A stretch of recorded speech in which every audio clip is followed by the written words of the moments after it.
Bonjour à tous, merci d'être nombreux pour un moment particulier qui va unir industrie, créativité, déchets.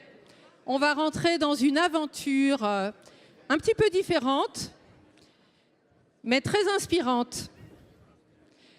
Je vais vous parler d'un projet mondial sur l'économie circulaire. L'économie circulaire, comme vous le savez, c'est aujourd'hui un moyen d'utiliser nos déchets. Et ici, le moyen de l'utiliser, c'est par la créativité de chacun. Nous organisons des ateliers dans le monde entier pour vous permettre, à vous tous, d'y participer. Alors, je laisse les mouvements de va-et-vient, départ, arrivée se faire.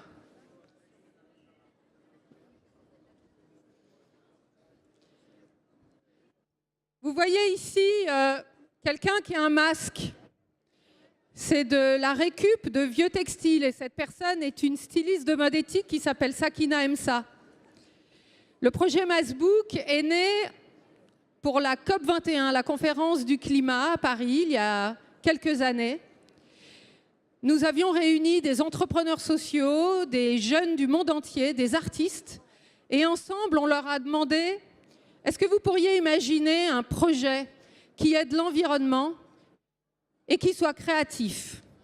Et parmi eux, il y avait une artiste chinoise qui s'appelait Wen Fang et qui a dit « Ah mais nous, en Chine, de toute façon, on n'a pas Facebook, c'est interdit, mais dans tous les cas, si on avait un réseau social comme ça, il faudrait que ça s'appelle Maskbook, parce qu'on porte tous des masques anti-pollution. » Et l'idée, ça a été d'unir cette image du masque anti-pollution à l'économie circulaire, c'est-à-dire de prendre ce masque anti-pollution tout blanc comme un support de création sur lequel on va utiliser des déchets pour passer un message, créer soi-même une petite œuvre et donner notre vision, nous, chacun, les citoyens, d'un futur plus durable.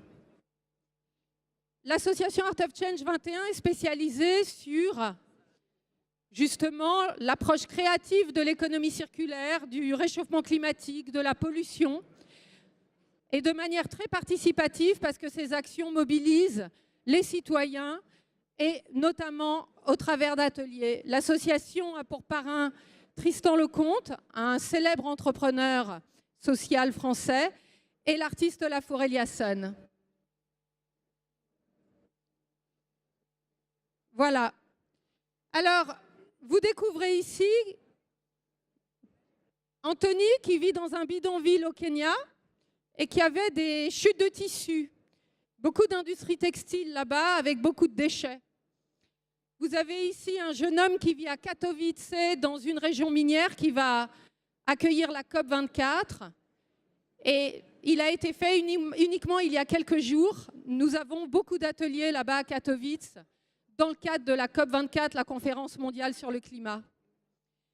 Ici, ça a été fait à Marrakech.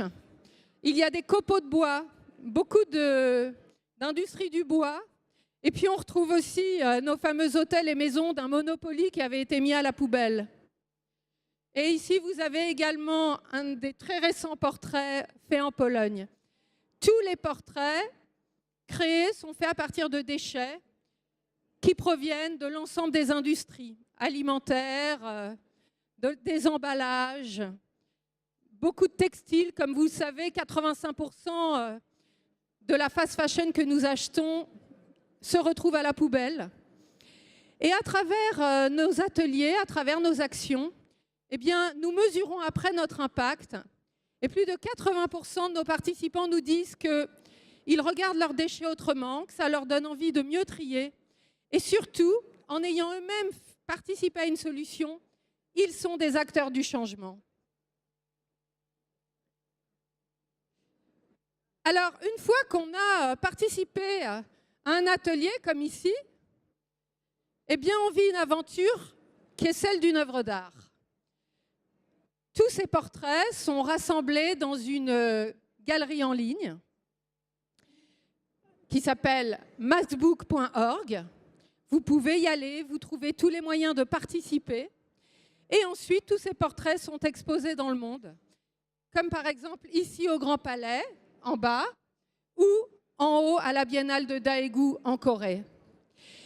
On a donc un projet qui part du déchet, qui valorise le déchet, qui unit les personnes dans un processus de création, de upcycling, le mot-clé où à partir d'un déchet, on crée une petite œuvre à sa mesure, et l'ensemble de tous ces portraits façonne une œuvre d'art mondiale.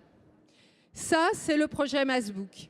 Derrière Massbook, il y a une association qui s'appelle Art of Change 21, dont je suis la fondatrice, et qui a une autre vision de l'industrie, qui pense que les artistes doivent aujourd'hui être des transmetteurs, des accélérateurs de la transition, et que les artistes ne vont pas suffire non plus à cette transition. Ce qu'ils vont savoir faire, c'est mobiliser la créativité de chacun.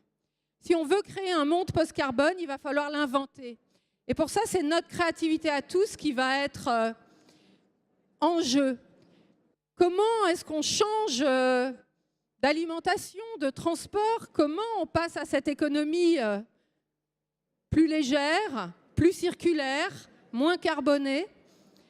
Eh bien, justement, c'est à travers des moments comme ça, où on se retrouve soi-même acteur du changement, où on fait des choses par nos mains, qu'on se ressent soi-même acteur de changement. C'est ce que 80% des personnes nous disent après un atelier Massbook. Ils arrivent en disant « je suis impuissant, c'est foutu, je ne sers à rien ».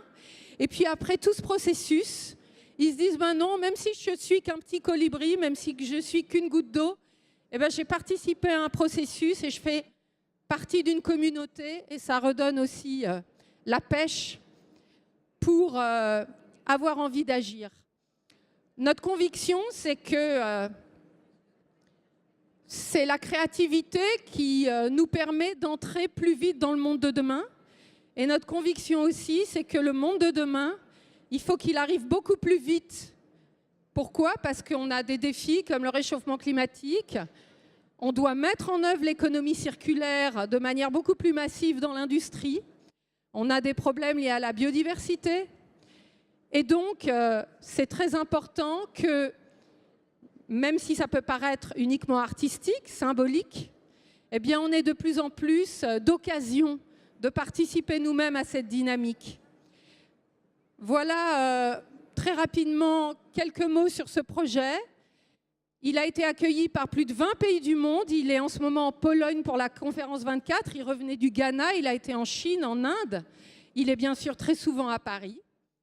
Et on vous invite tous à participer. Rendez-vous sur massbook.org. Et surtout, créez de beaux masques avec vos déchets.